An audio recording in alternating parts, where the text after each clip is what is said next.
Pai do Senhor, hoje eu tô vindo cedo aqui. Peguem sua Bíblia, seu caderno, para fazer a sua anotação, seu dicionário, se você tiver dúvida. E eu não vou falar uma palavra aqui, eu vou falar o inimigo, tá bom? Porque a Bíblia ela traz, só que aí eu posso ter algum problema devido à internet, né? A censura, essas coisas.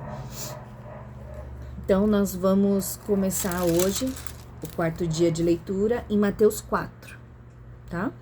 A tentação de Jesus. A seguir, Jesus foi levado pelo Espírito ao deserto para ser tentado pelo inimigo. E depois de jejuar 40 dias e 40 noites, teve fome. Então o tentador, aproximando-se, disse a Jesus: Se você é o Filho de Deus, mande que essas pedras se transformem em pães. Jesus, porém, respondeu: Está escrito: O ser humano não viverá só de pão, mas de toda a palavra que procede da boca de Deus. Esse versículo está em Deuteronômio 8:3. Então, o inimigo levou Jesus à cidade santa, colocou sobre o pináculo do templo e disse: Se você é o Filho de Deus, jogue-se daqui, porque está escrito: Aos seus anjos lhe dará ordens a teu respeito, e eles o sustentarão nas suas mãos para que não tropece com teu pé em pedra. Aqui a gente vê: aos seus anjos lhe dará ordem a teu respeito. Está fazendo menção do Salmo 91:11, tá? E 12, continuação. Jesus respondeu: Também está escrito: Não ponha à prova o Senhor teu Deus, que está em Deuteronômio 6:16. O diabo ainda levou Jesus ao... Eu falei a palavra. O inimigo levou Jesus a um monte muito alto, mostrou-lhe todos os reinos do mundo e a glória deles, e disse: Tudo isso lhe darei, se prostrado você me adorar. Então Jesus lhe ordenou: Vá embora, porque está escrito: Adore o Senhor seu Deus e preste culto somente a Ele. Deuteronômio 6:13. Com isto, o inimigo deixou Jesus, e eis que vieram anjos e o serviram. Aqui a gente vê na primeira tentação que, na verdade, Jesus foi tentado na carne, no corpo, né? A fome estava ali, 40 dias sem comer, cansado. Então, a necessidade dele era muito grande, né? De alimento. Então, o inimigo, nossa alma, vai exatamente na nossa necessidade. A primeira tentação, ele tenta exatamente no nosso corpo, aquilo que mais a gente precisa, né? Nesse caso de Jesus era a comida, então ele tentou, mas Jesus venceu. A segunda tentação é onde que a gente precisa tomar cuidado e proteger, sabe? A gente não tem que colocar Deus em prova. Se Jesus fala para você, se você tem um alerta, não vai ali é perigoso, ali tem pessoas que não são boas, evita. Ah não, mas Jesus está comigo, eu vou. A não ser que seja uma ordem de Deus. Às vezes Deus manda a gente ir, levar a palavra, ou precisa de uma visita, alguma necessidade. Aí sim nós vamos. Fora isso, é tentar a Deus. Para quem tá, os pais mesmo. Eu vou ali fazer uma visita para um amigo, para uma amiga, e realmente são pessoas da sua vida passada, quando você não estava com Jesus. E ali você sabe que corre o perigo. Sua carne tá fraca. Porque a carne, alma e espírito estão juntas. Se você tá fraco no espírito, a sua carne cai muito fácil. Se você tá fraco na alma, a sua é a sua parte psicológica, o que você sente, os seus sentimentos. Sua carne também cai. Então a gente precisa estar firmado em Cristo, cheios do Espírito Santo, que é onde ele vem com um domínio próprio. Em Gálatas 5:22, que eu tenho falado bastante. Então, quando a gente está firmado no Espírito, quando a gente está cheio do Espírito, é mais fácil a gente conseguir. E nesse caso, Jesus estava jejuando, ele estava buscando se fortalecer, estava buscando se encher do Espírito Santo. Então, Jesus já tinha o Espírito Santo, né? Mas ele estava negando a carne, se negando e buscando intimidade com Deus. Porque o jejum também é uma forma de você buscar intimidade com Deus. É a forma de você se aproximar de Deus. E Jesus estava ali, negando a sua carne humana para começar o seu ministério. A gente vai ver mais para frente. Então, logo depois do batismo, Jesus vai para essa preparação pessoal, íntima com Deus, né? Jesus já era cheio do Espírito Santo. Quando ele foi batizado, Deus não mandou o Espírito em forma de pomba para mostrar que aquele era o filho dele. Jesus, quando ele subiu, quando ele exatamente ele foi ali para poder, desculpem. Então a gente sempre tem essa tentação, né? Quando tem essa busca intensa, quando a gente vai passar por tentações, mas quando Jesus exatamente ele presta essa adoração, porque o jejum também é uma adoração ao Senhor, é uma adoração com o nosso corpo, né? Então quando a gente presta esse jejum ao Senhor, como Jesus fez, ele estava abrindo mão de si por ele, né? Então o inimigo veio exatamente para isso, para tentar tocar nisso. E a terceira tentação é a ganância, né? Aquela cobiça, querendo, na verdade, levar Jesus, querendo mudar, né? Porque ele sabia que Jesus, ele é o rei e que ele vai reinar, né, sobre nós. Porém, ele queria já antecipar isso. Por isso que é perigoso a gente pular degraus, pular etapas. A gente precisa subir escada por escada. É cansativo, é difícil, mas a gente precisa subir escada por escada, passar fases. Tudo tem fases. Existe a fase você na barriga, aí você cresce dentro da barriga, você nasce, você depende da mamãe, do papai, mama, aí depois fica o tempo todo no colo, aí depois passa a engatinhar, aí depois de engatinhar, primeiro rola, depois engatinha, aí depois começa a andar. É assim a nossa vida espiritual também. É tudo devagarzinho, mas dentro da palavra. A gente precisa aprender a palavra para a gente poder subir degrau por degrau, sempre com Deus, em oração, em jejum, para a gente poder crescer constantemente. E Jesus não pulou essas etapas. Vocês podem ver, Jesus, ele se batizou, aí ele foi pro deserto, ele passou por esse intenso, né, jejum de 40 dias. Então a gente vê que Jesus, mesmo ele sendo filho de Deus, mesmo ele reinando, podendo reinar sobre nós, tendo todo o poder nas mãos, ele não fez.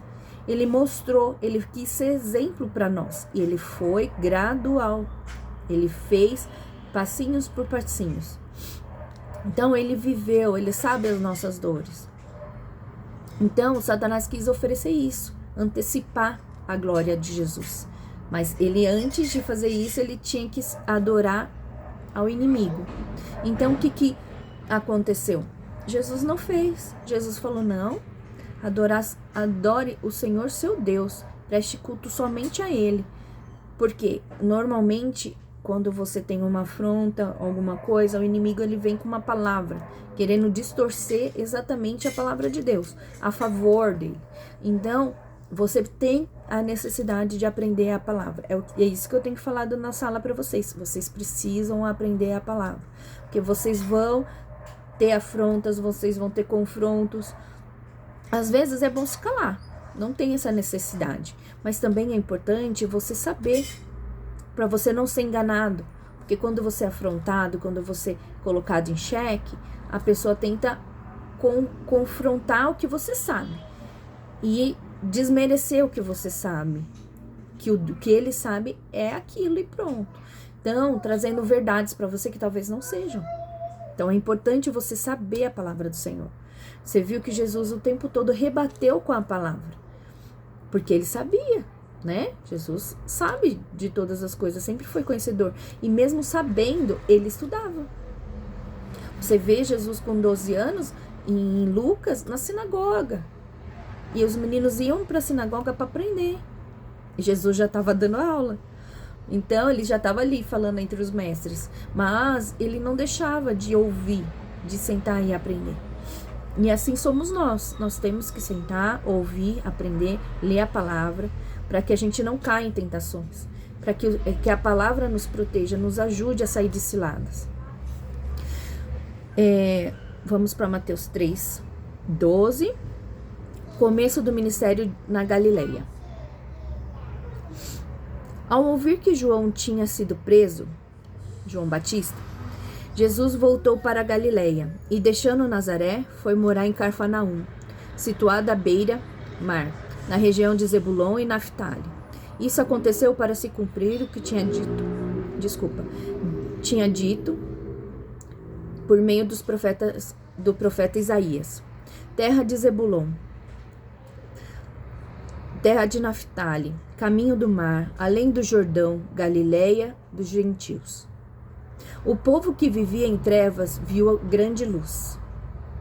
E aos que viviam na região e sombra da morte, resplandeceu-lhes a luz. Isaías 9, 1 e 2. Daí em diante, Jesus começou a pregar e a dizer: arrependam-se, porque está próximo o reino dos céus. Aí a gente vê que a gente também leu essas mesmas palavras em Mateus 3:2, né? Que é quando João Batista, ele chama o povo ao arrependimento, né? E fala que ele estava preparando o caminho. O caminho era para Jesus. Então, Jesus começa a falar sobre arrependimento. Esse é o pontapé inicial do ministério de Jesus. E nós temos a estimativa de 3 anos do ministério de Jesus, né? Um ano que não se sabe muito, o segundo de muito trabalho, de muita palavra, e o terceiro já com as pessoas tentando persegui-lo, né? Que é o último ano, as pessoas em perseguição a ele. Mas ele não deixou de pregar, não deixou de cuidar das pessoas, não deixou, né? E a gente pode saber também mais sobre essa morte, sobre essa prisão de João Batista em Mateus 14. Lá fala sobre a prisão e a morte de João Batista, o porquê, tá bom? Mateus 4:18. Jesus chama 4 pescadores. Caminhando junto ao mar da Galileia, Jesus viu 2 irmãos, Simão, chamado Pedro, e André, e eles lançavam as redes ao mar, porque eram pescadores. Jesus lhe disse: venham comigo, e eu os farei pescadores de gente. Então eles deixaram imediatamente as redes e o seguiram. Pouco mais adiante, Jesus viu outros 2 irmãos, Tiago, filho de Zebedeu, e João, o irmão dele. Eles estavam no barco em companhia de seu pai, consertando as redes, e Jesus os chamou. Então eles, no mesmo instante, deixaram o barco e seu pai e seguiram Jesus.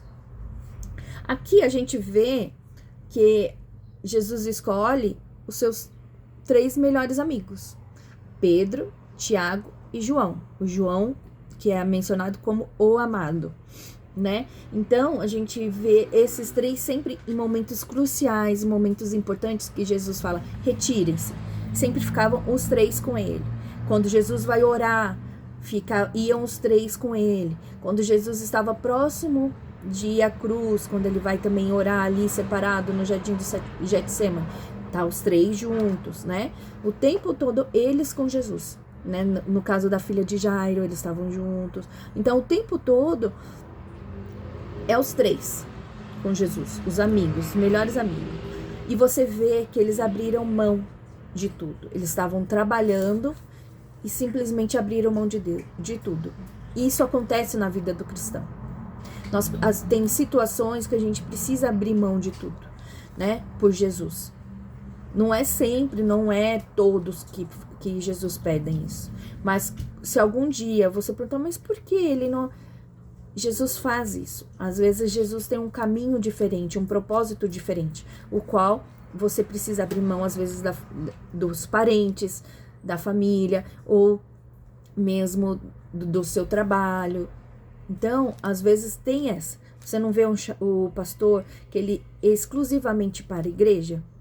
Exatamente. Ele tinha uma profissão, mas Deus o chamou para o ministério. Então, ele abre mão da vida dele, pessoal. Por isso que é importante a gente orar pelos nossos pastores. Porque eles fazem de tudo por nós. Eles estão ali, eles estão acima de nós, eles são os nossos mentores, nossos pais na fé. Então, eles estão ali intercedendo por nós, né? Nos ensinando, abrindo mão da sua vida, muitas vezes carregando problemas nossos nas costas. Então, é importante a nossa oração por eles, né? Porque abriram mão, como esses pescadores, os discípulos, eles abriram mão por amor a nós, né? Pelo chamado que Deus deu a eles, o propósito de Deus. Então, voltando, Mateus 4:23, Jesus ensina e cura muitas pessoas. Jesus percorria toda a Galileia, ensinando nas sinagogas, pregando o evangelho do reino e curando todo tipo de doenças e enfermidades entre o povo. E a sua fama correu por toda a Síria. Trouxeram-lhe, então, todos os doentes, acometidos de várias enfermidades e tormentos, endemoniados, epiléticos e paralíticos, e eles o curou. E da Galileia, de Decápolis, de Jerusalém, da Judéia e do outro lado do Jordão, numerosas multidões o seguiam. Então, a gente pode ver que onde Jesus passava, tinha milagre, tinha palavra, né? Então, o resumo de Mateus 4 é o quê? Jesus vence o inimigo no deserto. Jesus, segundo, chama o povo ao arrependimento, onde começa o ministério dele. Ele proclama o reino de Deus. E o quarto é o convite a segui-lo para os primeiros discípulos. Então, é isso que a gente viu em Mateus 4. Então, é importante a gente entender que na vida do cristão é difícil, mas a gente tem vitória. Como Jesus, a gente vê no final que o inimigo deixou Jesus e vieram os anjos o serviram. Sempre depois de uma tentação, sempre depois de uma afronta, mesmo depois de um grande trabalho cansativo, Deus sempre prepara anjos para te servir. Às vezes em forma de pessoas, usando pessoas para cuidar de você, e você vai ser servido, você vai ser cuidado. Então, mesmo diante de alguma afronta, alguma coisa que você passe, aguenta, filho, porque você sabe que Jesus é contigo e você vai ter uma vitória ali no final. Amém? Deus te abençoe. Até amanhã. Beijo, paz.